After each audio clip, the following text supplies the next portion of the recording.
देखिए बच्चों, हमारा 9th क्वेश्चन 10 इक्वल टू 1/√3 हो और त्रिभुज एबीसी में बी क्या है, समकोण है। यानी कि बी आपको समकोण दे दिया है और उसने क्या दिया है, 10 इक्वल टू 1/√3। आपको निकालना क्या है, इसमें आपको दो पार्ट दिए हैं। पहला पार्ट है sine A into cos C plus cos A into sine C, और दूसरा पार्ट है cos A into cos C minus sine A into sine C. तो हमको जो दिया होता है उसकी सहायता से हम अन्य चीज निकालते हैं। 1/√3 हमको दिया है। हमेशा याद रखिए, जब भी आप क्वेश्चन करेंगे तो इस फॉर्मूले को तो भूलिएगा नहीं। के ए साइन कॉस टेन का मान होता है हमारा लंब बट्टे आधार। टेन का मान क्या होता है, हमारा लंब बट्टे आधार होता है। ठीक हो गया, लंब बट्टे आधार होता है हमारा टेन का मान। ठीक है, लेकिन यह क्या है, रेशियो में है। जब हम रेशियो लेते हैं तो हम कॉमन फैक्टर को काट देते हैं, और हमें अगर रियल वैल्यू निकालनी है किसी संख्या की या किसी रेशियो की, जो किस संख्या से वह रेशियो आया या वह अनुपात बना, तो हम जो काटी हुई कॉमन फैक्टर होता है उसको हम क्या है, मानते हैं। माना लंब है हमारा 1k और आधार है हमारा √3 के, यानी कि 1k को हम k भी लिख सकते हैं और आधार हमारा √3 निकल गया, k निकल गया है। हम जानते हैं पाइथागोरस प्रमेय से।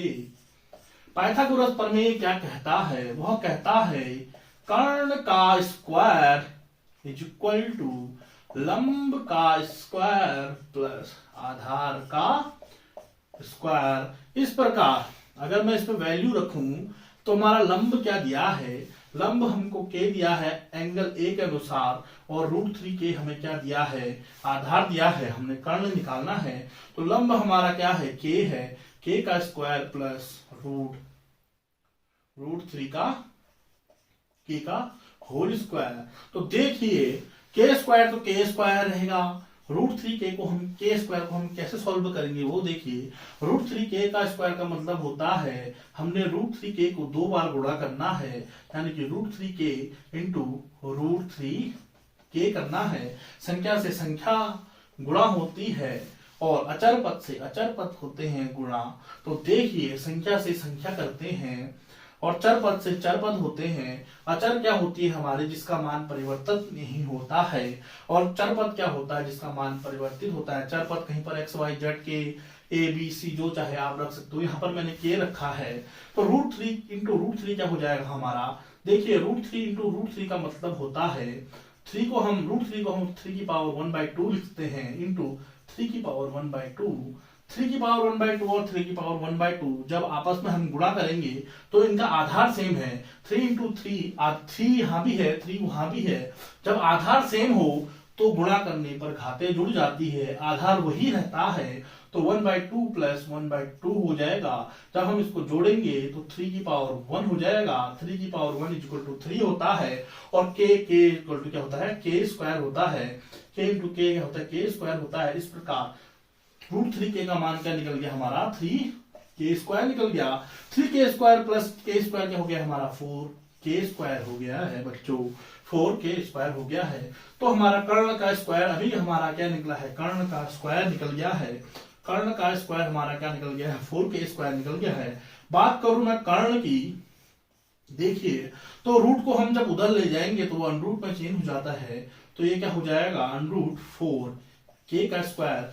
4 किसका स्क्वायर है, 2 का स्क्वायर है। जब हम इसको 4 का क्या लिख सकते हैं, 2 का स्क्वायर लिख सकते हैं। स्क्वायर से √ कट जाता है तो ये आ जाएगा हमारा 2 आ जाएगा। के स्क्वायर को हम के लिखेंगे, के स्क्वायर है ना, जैसे देखिए √k² है तो देखिए के का स्क्वायर और √2 को हम क्या कर सकते हैं, 1/2 लिख सकते हैं। जब हम इसको सॉल्व करेंगे तो k इक्वल टू क्या हो जाएगा, 2/2 हो जाएगा। 2 से 2 कटा तो क्या आएगा हमारा आंसर, k आएगा। इस प्रकार से भी आप समझ सकते हो। ठीक है, तो हमारा कर्ण क्या निकल गया है, कर्ण हमारा निकल गया है आपका 2k। ठीक हो गया, कर्ण हमारा निकल गया है 2k। यहां तक आप स्क्रीनशॉट ले लीजिए, फिर आगे देखता हूं मैं इस क्वेश्चन को।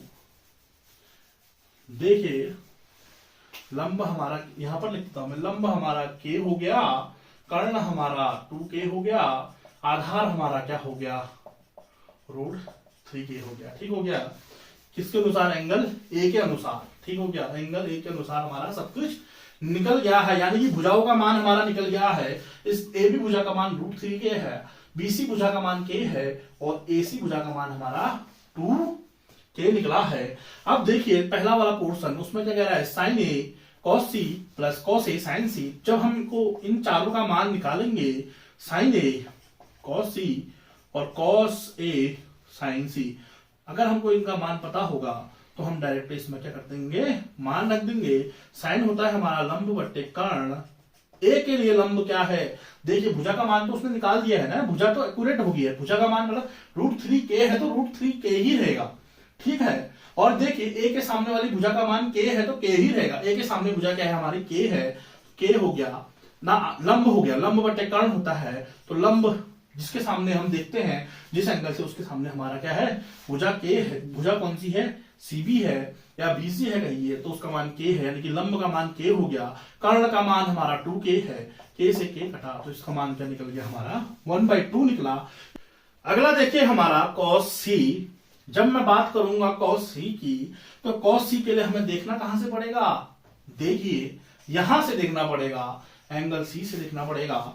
तो एंगल C से जब मैं देखूंगा तो सामने वाली भुजा उसके लिए लंब हो जाएगी और बची हुई भुजा हमारी आधार हो जाएगी। इसके वैल्यू का मान होता है हमारा आधार बट्टे कर्ण, कॉस का मान। आधार यहाँ पर क्या हो जाएगा, अभी k हो जाएगा, और कर्ण हमारा क्या हो जाएगा, 2k हो जाएगा। k से k कटेगा तो 1/2 आंसर आएगा हमारा। तो इस प्रकार cos c का मान क्या है, cos c का मान है बच्चों 1/2। ऐसे ही बात करता हूं मैं cos a की, तो जब हम a से देखेंगे तो सामने वाली भुजा हमारी क्या हो जाएगी, लंब हो जाएगी, नीचे वाली भुजा हमारी आधार हो जाएगी, और बचा हुआ भुजा तो कर्ण रहेगा। कर्ण कभी चेंज नहीं होता है, 90 डिग्री के सामने वाला हमेशा कर्ण कहलाता है। बात करूं cos a की, तो cos का वैल्यू होता है आधार बट्टे कर्ण। ठीक हो गया, आधार क्या है, a से देखेंगे तो सामने वाली भुजा लंब, आधार क्या हो जाएगा हमारा बचा हुआ √3k, और कर्ण हमारा चेंज नहीं होता है 2k, k से k कटा √3/2। इस प्रकार हमारा क्या है, इस प्रकार हमारा cos a की वैल्यू भी निकल गई है। cos a की वैल्यू हमारी क्या होती है, √3/2 होती है। बात करूं मैं sin a की, देखिए sin a से जब हम देख रहे हैं तो सामने वाली भुजा हमारी, सॉरी हमारा sin c है, sin c से हम जब देख रहे हैं, sin a तो हमने निकाल दिया ना, sin c से हम देख रहे हैं यहाँ पर, तो उसके सामने वाली भुजा हमारी क्या होगी, लंब होगी। ठीक हो गया, यानी कि √3k हमारा लंब होगा, और बचा हुआ हमारा कर्ण आधार होगा, और कर्ण का मान 2k है, k से k कटा तो इसका मान भी क्या आ गया, √3/2 आ गया है। √3/2 इसका मान हो गया है, यानी कि इक्वल टू √3/2 हो गया है। अब इन चारों का मान किस में रखेंगे, जो हमें दिया हो। तो देखिए हमें पहला पोर्शन है साइन ए क्या है हमारा 1/2 इंटू कॉस ए क्या है हमारा 1/2 प्लस कॉस ए हमारा क्या है √3/2 इंटू साइन सी हमारा क्या है √3/2। अब हम इसको सॉल्व करेंगे तो हो जाएगा 1/4 प्लस 3/4। √3 इंटू √3 क्या होता है हमारा 3 होगा, और 4 इंटू 2 इंटू 2 4 हो जाएगा। तो इसका हम जब एलसीएम लेंगे 4 हो जाएगा, ऊपर भी 4 आएगा, तो इसका मान क्या आएगा 1, क्योंकि 4 से 4 कटा 1 बार। तो पहले वाले पोर्शन का मान हमारा क्या निकल गया है, 1 निकल गया है। बात करता हूं मैं दूसरे पार्ट की, तो दूसरे पार्ट में क्या कह रहा है, इसका मान हमने निकाल दिया, कितना निकला इक्वल टू 1 निकला है। दूसरा वाला पार्ट हमारा क्या कह रहा है, वो कह रहा है कॉस सी माइनस साइन सी का मान। देखिए कॉस ए का मान हमारा क्या है √3/2 है, इंटू कॉस सी का मान हमारा क्या है, कॉस सी का मान हमारा 1/2 है, माइनस साइन ए का मान हमारा 1/2 है, इंटू साइन सी का मान हमारा √3/2 है। देखिए इसका मान क्या होगा √3/4 माइनस √3/4। जब हम इसको सॉल्व करेंगे, इससे ये कटा तो बचा क्या हमारा 0, यानी कि इसका मान कितना निकल रहा है 0 निकल रहा है बच्चों। यह हमारा क्वेश्चन हो गया है। ठीक हो गया, आप इसका स्क्रीनशॉट ले लीजिए।